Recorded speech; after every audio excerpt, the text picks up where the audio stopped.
কই যাব না মাস্কো মাস্কো সাড়ে মেহনত করে কাকে যায় কেন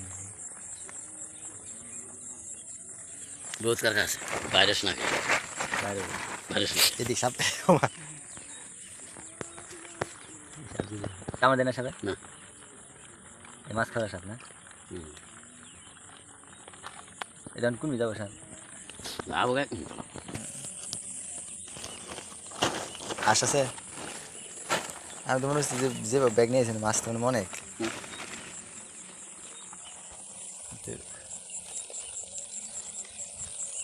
কাকে তো বড় কার কাছে হাঁস খায় না হ্যাঁ না অন্তলো কত না এই যে বড় হলো গা ওই যে কি মাছ পড়ছে না একটু মেহনতের মাছ অনেক যাওয়া যাবে না হাফ এটি বাড়ি নাকি নাকি হাত দিয়ে হলে দেন হাত দিয়ে কত বড় সাপ ওটা বাইরে বইয়া মাছ খায়া পেট মোটা করছে বাইরে বইয়া মাছ খায় পেট মোটা করছে দেন ওই যে